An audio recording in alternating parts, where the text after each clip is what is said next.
Olá pessoal, conforme prometido, hoje a gente vai fazer uma revisão aqui do capítulo 6 da apostila de vocês, tá? Que vai cair também na prova de domingo. Então vejam esse vídeo, leiam a apostila, façam o exercício que está postado lá na plataforma, tá? E com isso vocês vão estar aí preparados para fazer a prova de domingo, tá legal? Gente, o tema dessa videoaula de hoje é o simbolismo português. O simbolismo por si só é um tema muito difícil, não é um tema fácil. Então vou precisar do esforço de vocês aí para compreender bem alguns aspectos dessa poesia simbolista. Tá? Sei que alguns termos aqui vai parecer um pouquinho difícil, mas anota tudo que está em dúvida, vai lá no fórum, pergunta e a gente vai estar respondendo aí durante essa semana. Tá bom, gente? Mas vai precisar bastante do esforço e da atenção de vocês para entender alguns aspectos. Gente, o que é o simbolismo? O simbolismo é um movimento que surgiu na Europa na segunda metade do século XIX. E quando o simbolismo surge, ele surge meio que em contraposição, meio que renegando aquele ideário, todas aquelas ideias que o realismo tinha trazido, que a gente discutiu na aula de ontem, que a gente discutiu no capítulo 5 da apostila. Aquele ideal de objetividade, de uma visão de arte quase científica. O simbolismo ele vai meio que ser o contrário de tudo isso. O simbolismo ele é um movimento marcado principalmente por essa figura do símbolo. Daí que vem o nome simbolismo. Né? E o que seria o símbolo? O símbolo seria uma manifestação linguística, né? Seria uma imagem, né? Que remetesse o leitor, quem está acompanhando ali aquele poema simbolista, remetesse a estados de espírito, a estados de consciência e tudo mais. O símbolo é uma palavra misteriosa, né? Isso é uma palavra, uma imagem que remete a sentimentos profundos do leitor ou do poeta que está escrevendo aquela poesia. Né? A poesia simbolista ela se fundamenta inteirinho em cima dessas imagens de mistério, dessas imagens de sugestão, uma poesia muito sugestiva. Ela vai mais sugerindo estados de alma do que dizendo coisas objetivamente. Você não encontra na poesia simbolista versos objetivos, versos claros, versos que descrevam alguma coisa, como acontecia, por exemplo, na poesia parnasiana. A poesia parnasiana era muito descritiva. A poesia parnasiana tinha aquela coisa da arte pela arte, né? Uma arte que todo o objetivo dela estava dentro dela mesma. O simbolismo é o contrário. O simbolismo renega um pouquinho essa visão da arte pela arte. E ele vai começar a entrar na análise de estados de alma. Né? Por exemplo, uma coisa muito importante no simbolismo é a descrição do sonho, a descrição de sonhos. Há uma tendência ao surreal, ou seja, há uma tendência à descrição do onírico, do sonho. E a poesia simbolista ela é surrealizante nesse sentido. Toda ela parece que é uma descrição de um sonho, às vezes de um pesadelo. Então as imagens ali vão se sucedendo, às vezes é confuso, às vezes o leitor vai tentar fazer uma leitura objetiva daquilo ali e pode se atrapalhar porque as imagens são muito rápidas e muito mais sugestivas do que de fato objetivas. Uma das preocupações principais dos autores simbolistas e dos autores que a gente vai estudar aqui hoje, que é o Camilo Peçanha e o Eugênio de Castro, é justamente essa questão da sugestividade, de despertar os sentidos do leitor a partir de sugestões de imagens e a partir de sugestões de som. A poesia simbolista ela é muito musical, gente. Ela tem uma preocupação muito grande em usar figuras de linguagem de som, figuras de som, figuras de estilos sonoras. A gente vai ler aqui um poema do Eugênio de Castro e a gente vai ver como há ali uma preocupação gigantesca com a sonoridade, uma preocupação maior com a sonoridade, com a musicalidade, do que até com o sentido. Às vezes o poema não faz muito sentido se a gente for tentar lê-lo objetivamente. Não vai fazer. Diferente de uma poesia de um Antero de Quental, que tinha ali uma ideia muito clara, não vou dizer muito clara, mas tem ali uma ideia muito palpitante por trás. Aqui não, aqui são mais sequências de sugestões, e boa parte dessa sugestão vai vir através do ouvido, através do som que as palavras têm. Então vamos lá, gente, vamos estudar aqui dois autores simbolistas portugueses Vamos ver se isso vai ficando mais claro, à medida que a gente vai lendo a poesia deles. O primeiro autor que a gente foi estudar é o precursor do simbolismo em Portugal. É um sujeito chamado Eugênio de Castro. Eugênio de Castro era português, mas andou ali pela França, onde ele conheceu os poetas simbolistas franceses, o Rimbaud, Verlaine, e trouxe para Portugal toda essa estética nova. Ele escreveu um livro chamado Aristos, e nesse livro ele vai, de fato, introduzir o simbolismo em Portugal. Eu vou ler um poema aqui para vocês, que é importante que vocês leiam com bastante atenção, tá certo? Aí nos seus estudos. Está na apostila de vocês, a partir da página 108. É um poema bastante longo, então tem que lê-lo de fato. Eu sugiro, inclusive, que leiam em voz alta, para que você consiga escutar direitinho o poema. É um poema muito sonoro, é um poema que tem uma preocupação muito grande com a sonoridade. É assim, vão acompanhando aí em casa pela apostila. Na messe que enlourece e estremece a quermesse, o sol, o celestial girassol esmorece, e as cantilenas de serenos sons amenos fogem fluidas fluindo a fina flor dos fenos. As estrelas, em seus ralos, brilham com brilhos sinistros, cornamusas e crotalos, cítolas, cítaras, cistros, soam suaves, sonolentos, sonolentos e suaves, em suaves, suaves, lentos lamentos de acentos graves, suaves. Flor, enquanto na messe estremece a quermesse, e o sol, o celestial girassol esmorece, deixemos estes sons tão serenos e amenos, fujamos, flor, a flor desses floridos flenos.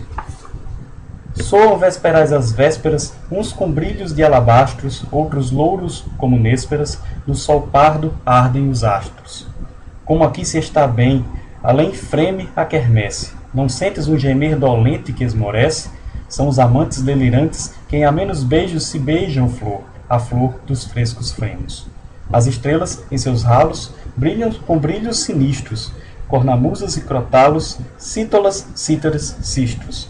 Soam suaves, sonolentos, sonolentos e suaves, em suaves, suaves, lentos lamentos, em acentos graves, suaves. Esmaece na messe o rumor da quermesse, não ouves este ai que esmaece e esmorece? É um noivo a quem fugiu a flor dos olhos amenos, e chora a sua morta absorta, a flor dos fenos. Soam vesperais as vésperas, uns com brilhos de alabastros, outros louros como nésperas, no céu pardo ardem os astros. Penumbra de veludo, esmorece a quermesse sob o meu braço laço, o meu lírio esmorece. Beijo-lhe os boreais belos lábios amenos, beijo que freme e foge a flor dos flóreos fenos. As estrelas em seus ralos brilham com brilhos sinistros, carnamusas e crotalos, cítalas, cítaras, cistros, soam suaves, sonolentos, sonolentos e suaves, em suaves, suaves, lentos lamentos, de acentos graves, suaves. Teus lábios de cinábrio entreábrios, da quermesse o rumor amolece, esmaece, esmorece. Dá-me que eu beije os teus morenos e amenos peitos, olemos, flor, a flor dos flóreos fenos. Soam vesperais as vésperas, uns com brilhos de alabastros, outros louros como nésperas, no céu pardo ardem os astros. Ah, não resistas mais ao meus ais, da quermesse, o atroador clangor, o rumor esmorece. Rolemos, ó morena, em contatos amenos. Vibram 3 tiros a florida flor dos fenos, as estrelas em seus ralos brilham com brilhos sinistros, carnamusas e crotalos, cítolas, cítaras, cistros, soam suaves, sonolentos e suaves, em suaves, suaves, lentos lamentos de acentos graves, suaves. 3 da manhã, desperto incerto, e essa quermesse, e a flor que sonho, e o sonho, ah, tudo isso esmorece. No meu quarto uma luz, luz com lumes amenos, chora o vento lá fora, a flor dos flóreos fenos. Vamos lá, é bem difícil, né? Esse que tem, é um poema que tem o seu grau de dificuldade, então a gente vai precisar prestar bastante atenção aí. Né? Primeiro, acho que a questão está mais clara, todo mundo deve ter percebido na leitura que eu fiz aqui agora, é a questão da sonoridade. É um poema muito sonoro. Né? Aliás, a sonoridade dele chega a ser mais importante do que o conteúdo, do que o sentido literal do poema, já que é um poema, às vezes, de sentido muito fugidio, de sentido muito delicado. Né? O autor vai descrevendo aí, de certa forma, descrevendo certos estados de espírito, e para isso ele vai usando vários recursos estilísticos que ressaltam a sonoridade. Por exemplo, um dos recursos, é importante vocês Aprendam isso aí direitinho, né? Vai lá na apostila que tem isso lá também, presta atenção no que eu estou dizendo aqui. Um dos recursos que ele usa é a chamada assonância. O que é a assonância, gente? A assonância é repetição de determinados sons vocálicos, de determinadas vogais. Né? Então pega aí o primeiro verso. Né? Na messe que enlourece, estremece a quermesse. Olha como é uma repetição da vogal E, do som vocálico E. Né? Messe, enlourece, estremece, quermesse. Né? É uma repetição aí, é uma assonância, aí, uma repetição do som vocálico do E. Isso acontece em quase todo o poema, essa assonância. Né? Outro recurso que o autor usa bastante aqui também, e preste atenção nisso, né? Aprendam isso direitinho também, né? É a chamada aliteração. O que é a aliteração, gente? A aliteração é a repetição de sons, de fonemas, não de vogais, mas agora de fonemas, de sons fonéticos, né? de sons que algumas consoantes fazem. Né? Olha aqui, na segunda estrofe, né? Quando ele fala: cítola, cítaras, cistros, soam suaves, sonolentos, sonolentos e suaves, em suaves, suaves, lentos lamentos. Olha como uma repetição dessa sibilação, né? Cítalas, cítolas, cítaras, cistros. Tá? Como ele usa esse som sibilante, né? Para despertar no ouvinte certos estados de espírito. Tá? Despertar no ouvinte essa sugestão que a sibilação do S vai causando, né? vai dando você essa sugestão meio sonolenta. O som do poema vai introduzindo você nesse universo de sonho que o poema vai trazendo pra gente. Né? O poema vai se desenvolvendo assim, no final a gente vai descobrir que é um sonho. Né? Ele vai misturando aqui algumas imagens, vai jogando algumas imagens e alguns sons, né? E daqui a pouco vai ter algumas imagens eróticas também. Ele vai falar de rolar com alguém no feno, nas flores e tudo mais. Né? Então vai tendo algumas sugestões eróticas e tudo mais. E no final, lá na última estrofe, como vocês podem acompanhar aí na apostila, como eu li aqui, acorda, né? Uma espécie de sonho que o poeta passou. Né? Tudo isso ressalta todos aqueles pontos do simbolismo que eu falei para você. A questão do onírico, né? A questão da musicalidade. Né? Esse poema ressalta muito bem isso. Há outros pontos. É um poema que tem um interesse gigantesco. A técnica dele tem um interesse muito grande. Né? Por exemplo, aparentemente aqui até parece que ele é escrito em versos livres, mas ele não é. Você vai ver aqui que cada estrofezinha ela tem uma quantidade de sílabas fechadas. Ele é um poema metrificado, sim. Você pega na primeira estrofe, cada versinho desse tem 12 sílabas poéticas. Pega na segunda estrofe, cada verso desse tem 7 sílabas poéticas. Então cada estrofe tem uma metrificação própria. Então ele é um poema bem trabalhado nesse sentido. É um poema bem longo, precisa ser lido mais de uma vez. E espero que vocês, com certeza não, pode que você vai entender do primeiro, espero que vocês leiam, releiam em casa e tirem dúvidas lá no fórum. Tá? O outro poeta que eu queria falar aqui para vocês, para encerrar essa aula de hoje, é o Camilo Peçanha. Né? O Camilo Peçanha é talvez o grande poeta simbolista português, juntamente com o Eugênio de Castro, juntamente com o Antônio Nobre também, que já é de um período de transição, mas também se encaixa entre os simbolistas. O Camilo Peçanha fez talvez a grande obra do simbolismo português, que é um livrinho chamado Clepsydra. Clepsydra significa relógio de água. Então já tem aí um certo simbolismo da passagem do tempo e tudo mais. Então, Camilo Peçanha foi um sujeito que viveu no Oriente, e lá ele teve uma vida complicada, ele era viciado em ópio e tudo mais. E a poesia dele reflete muito estados de lassidão, de paralisia. Uma poesia triste, uma poesia pesada, mas muito rica. Camilo Peçanha escreveu, acima de tudo, sonetos. O livrinho Clepsydra é formado, boa parte dele é formado por sonetos. Então, é uma obra aí que tem essa forma clássica, a forma do soneto. Soneto, para quem não conhece, é aquele poeminha, constituído por 14 versos, são 2 quartetos e 2 tercetos. A forma do soneto essa, geralmente em versinhos de 10 sílabas. Tá? O Camilo Peçanha trabalhou muito essa forma soneto. E o tema do Camilo Peçanha geralmente é a lassidão, geralmente